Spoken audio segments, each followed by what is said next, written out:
فعلا قضية يمكن أزعجت ناس كتيرة الفترة الأخيرة، وتعرض علشانها النادي الأهلي لعقوبات كتيرة جدا إن لم يكن محليا فأفريقيا، وبقت بصراحة مسألة يصعب السكوت عليها، حركة الليزر أثناء المباريات. يمكن الجمهور اختار فقرة الليزر بين لعب العيال واللعب بالنار، لأن هي فيما كشفت عنه الكاميرا لعب عيال فعلا. يا باشمهندس صبي صغير نقدر انه بيحب النادي الاهلي اهو، يمكن مخرج المباراه مباراه الاهلي والمولوديه كان حريص يروح بالكاميرا لغايه لما يظبط مصدر الليزر جاي منين. اعتقد هذا الشاب واضح جدا، واضح انه اهلاوي قوي، ده شيء كويس، شيء نقدره عليه. يعني هو يعني عشان لابس فانيلا حمراء وقعد مع عدد كبير من جماهير الاهلي، فواضح انه ما يعرفوه. قول لي بالله عليك خشي لي في عقل ودماغ وتفكير هذا الصبي الشاب وهو بيتصرف هذا التصرف. ما هو هل كان يحتفل؟ لا. مش واضح انه هل كان يعترض؟ لا، مش اعتراض. ماذا يريد؟ هل بيعتقد انه كده بيخدم الفرقه؟ بيعرقل المنافس؟ لا، هو لازم يكون متاكد انما كان يقصد انه يعمل مشكله. انا بقول لك يعمل مشكله طبعا. لان اللي بيقول لي التصرف ده يعني اهو احنا عارفينه هو مين. دوروا لنا عليه وجيبوا اسمه ونتحاور معاه مره. لماذا فعلت هذا؟ ما هو الجدوى انك تروح شايل؟ طب والله احنا حاطين صورته وارقامنا معروفه، نتمنى انه نتلقى اتصال منه او هو يتصل بينا او حد من اللي موجودين في الكادر، ويقول لا والله ده انا اهلاوي بيه يعني يقول لنا انا اهلاوي اللي صورهم واضحه يتصل يقول لنا ايه مبرره على الاقل النفسي انه يعمل الحركه دي، لانه هو بيعتقد انه لما بيسلط الليزر ازاي في واحد لابس نظاره شايف باصص له ازاي مستغرب ليه كده وبيكررها كتير وتعاقب عليها النادي الاهلي بس عشرات الالاف السنه دي في الدوري، وفي الاتحاد الافريقي خد عقوبه ولعب الاهلي من غير جمهور بسبب اخطاء زي كده. لا هو ما لعبش علشان برضو ما نروجش او نسوق لفكره ما يتمناه البعض ان هناك عقوبات. هي العقوبات جت لان الشمروخ نزل الملعب لكن اشعه الليزر ممنوعه. لكن كل حاجه ممنوعه ولا الشماريخ ولا قول لي خلاص ايه العند ده. يعني انا برضو والله حريص ان نتواصل معاه هذا الشاب، نرجو ان يتصل بنا. طب ما لم يتصل بنا لانه ما حدش هيرتكب حاجه زي كده هيتصل، انت تقول له ايه؟ انا عايز اقول له استفدت ايه؟ كان هدفك ايه؟ انا عايز اجابه على هذا السؤال. لان اديت فرصه للناس اللي معاك واللي مش معاك تتكلم. البعض يتمنى عقوبات للاهلي والبعض يتوقع عقوبات للاهلي، وكلاهما ما تقدرش تقول له بتكتب كده ليه؟ لان هو بيكتب في حاجه تكررت وصدر عليه عقوبات، لكن الفارق ان الشماريخ اللي القت في الملعب واصابت شخص، فكانت لابد من اتخاذ موقف.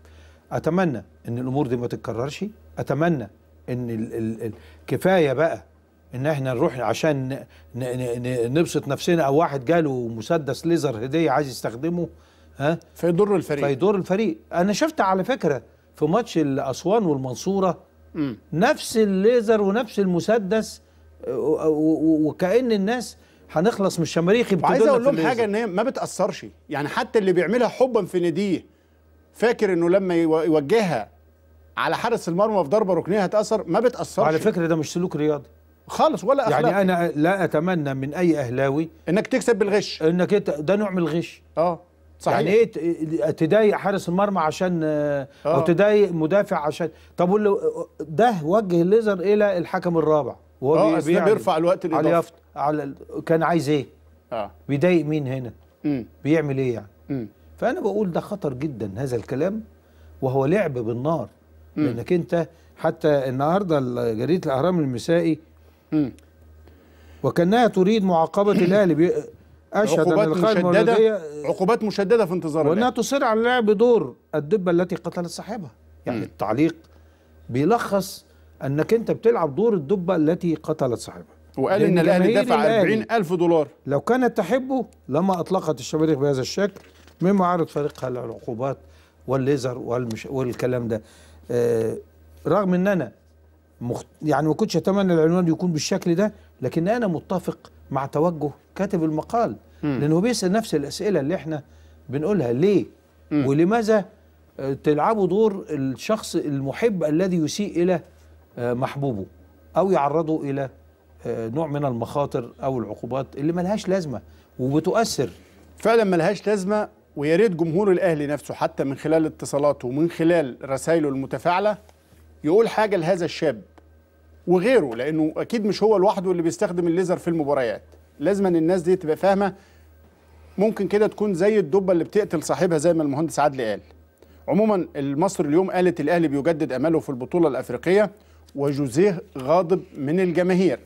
يعني حتى مانويل جوزيه غاضب من الجماهير في اشعال الشماريخ. هو من حقه يقلق طبعا، لان طبعا ما هو انت اي تصرف، انت ما بتشجعني جاي تأيدني، جاي تديني مسانده، مش جاي تحط لي، مش جاي تحرمني منك مسامير قدام العربيه عشان العجل بتاعي يجرى له حاجه يعني.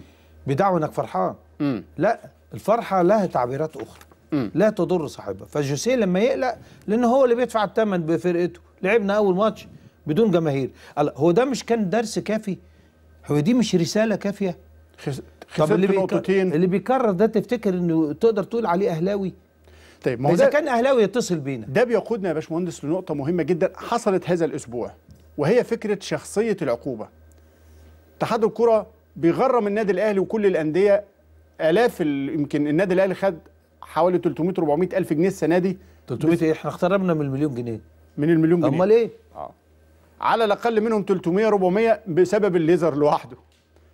ده بسبب اخطاء اشخاص صغيرين بهذا الشكل. ما تنساش يا عايز اقول لحضرتك ان عقوبه الشماريخ وصلت 150 الف جنيه في ذات المباراه في 4-5 ماتشات. عايز اقول لك على فكره شخصيه العقوبه.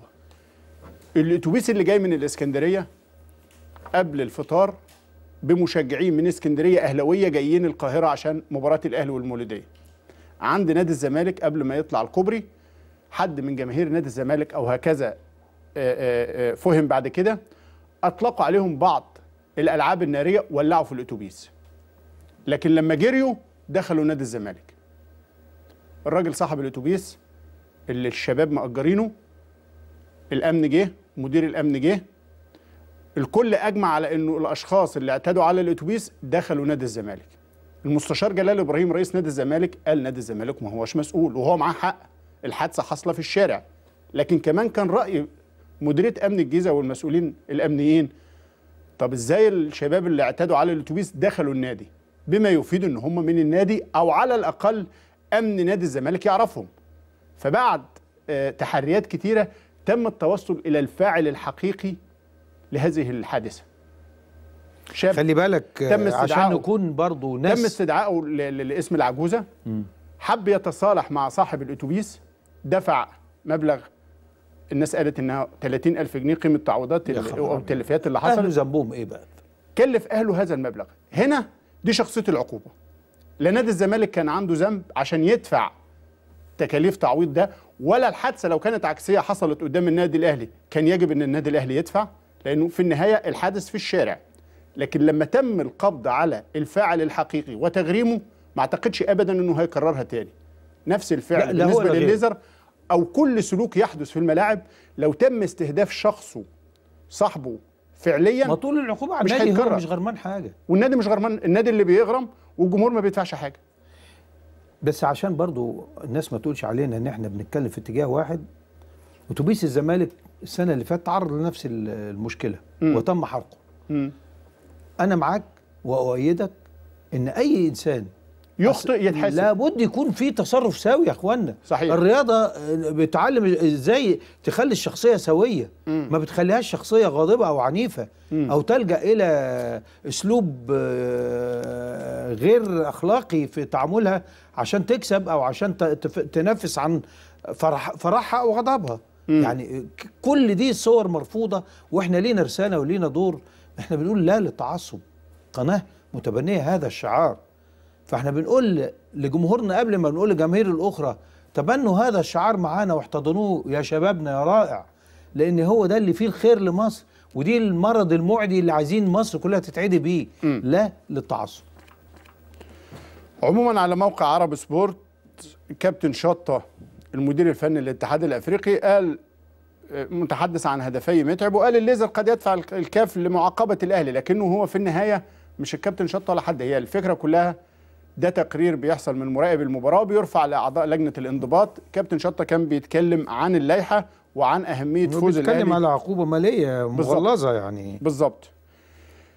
الشماريخ في مباراه الاهلي وزيسكو الزامبي يا باشمهندس كانت كتيره، اوقفت الاهلي وقتها، لكن كان فيه دخلات لجماهير النادي الاهلي كانت رائعه.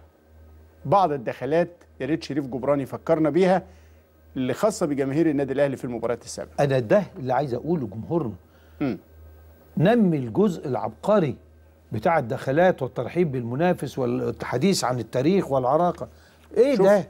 على فكرة الجمهور اللي كتب حلق عالي بحريه يا نسر نادي الوطنيه، ورسم هذه اللوحه الصوره الخلفيه شديده الابداع، اللي انا معتقد انه الدوله كانت تغرم ملايين عشان تجيب فرق فنيه تصمم ده. بص، الدخله دي بالذات علمت من اشخاص اثق فيهم انها خدت على مستوى العالم اجمل دخله الموسم الماضي. على مستوى العالم. لان فعلا انت لما تشوف المنظر والله يخليك كده جسمك يقشعر، لان ايه العبقريه دي، وايه الالتزام ده، وايه التنفيذ الدقيق ده، ايه الدقه في التنفيذ دي، وايه المصاريف اللي تحملوها الولاد دول عشان يعملوا الدخله دي. هو ده شبابنا اللي عايزين يشوفوا كده على طول. يصدر عبقريته للعالم، يحتفل معاه، لكن مش ينقل عنه الصور السلبيه. يا ريت هذه الدخلات، ويا ريت الجزء ده بالذات من الدخله دي نحتفظ بيها في قناه الاهلي، نستفيد منها في كل ما نستطيع ان نستفيد منها، علشان بص المنظر ايه ده؟ ايه الروعه دي؟ ابداع وتنفيذ دقيق جدا.